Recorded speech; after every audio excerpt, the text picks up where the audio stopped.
Well, welcome to another day in the Napa Valley. I'm here with Chris Carpenter. He's the winemaker for Lakoya and Cardinale and Lakoya. Now, it's raining again, and we're in Howell Mountain. Tell me which vineyard we're in. We're in the Keys vineyard. Okay, so tell us a little bit about this vineyard. So this vineyard was established in the late 70s. We purchased it in the mid-90s. This is mostly Cabernet varieties. There is a little bit of Chardonnay, but Cabernet, Cab Franc, and Merlot. Okay. One of our coldest vineyards, but in a great year, one of our. And how high are we? Because we drove up a big hill to get here. We're about 1,500 feet up. Okay, and it's actually really cold here, isn't it? Is it normally this cold? No. No.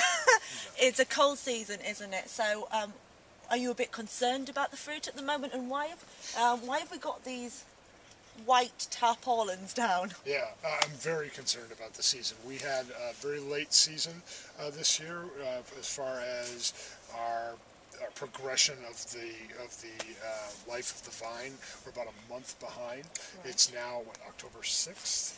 Yes. Yeah, I looked at some figures the other day where they were picking on October 1st at 27.5 bricks. This was several years before I was picking for Jota, which is another vineyard down the way.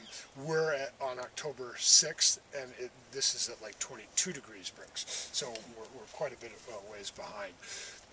That being said, we've got to figure out ways to catch up because we're running up against a reduction in the time of light that we have during any particular day.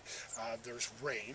This is just the first of many storms that will be rolling in this way. There's the cooling effect, which is going to tell the vines to start shutting down by way of their hormonal reactions. So will the leaves fall off? The leaves will turn yellow and then eventually fall off. And right now, as you can see, these are pretty green. So in this vineyard, we're okay. When we roll up here, I'll show you a vineyard that is shutting down earlier than expected. Okay. This material is meant to help us along the path of ripening. Yeah. This is a material called Extende.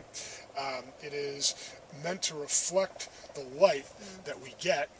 We're not getting a lot right now, but when the sun comes up, the light that we get up into the fruit, we know that grapes ripen not only on heat, but on light. Yeah. So if we can increase, it's hard to increase heat, but we can increase the light. And basically these are big mirrors that we're rolling onto the vineyard. So have you used these before? Never. Okay, but so how do you know that it works? I don't. So it's fingers crossed. Yeah, our fingers are crossed.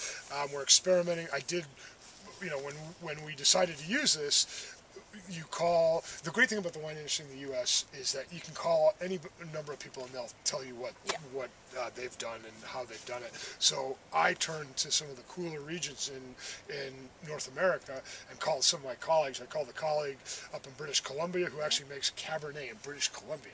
So they got to do something up there. That sounds like it's going to be green. Yeah, well, I've never tasted it, but he's had really good luck with it. I called a colleague in Washington State and one in Oregon and asked them, okay, what do you guys do? Because we're dealing with your kind of weather right now in the Napa Valley, and we're all clueless. So much for global warming, eh? Yeah. Well, they think that this effect that we're seeing is global warming.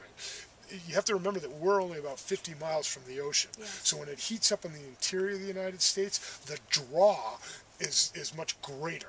So it used to not heat to the levels that it would heat in the middle of the U.S. Yeah. That's the theory, and we don't know if it's one of many theories right now. Yeah. But so in those areas that were typically warmer, it might get cooler as a result of global warming. Okay, so when do we think we're going to be actually picking these Cabernets? Hopefully in about a month. November. Okay. We'll be picking these in early November. And all we got to, again, the vines look really green.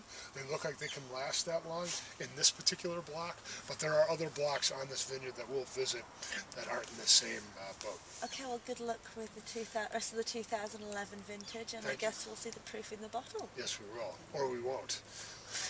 We won't bottle it if it's not good enough. Thanks very much, Chris. You're welcome.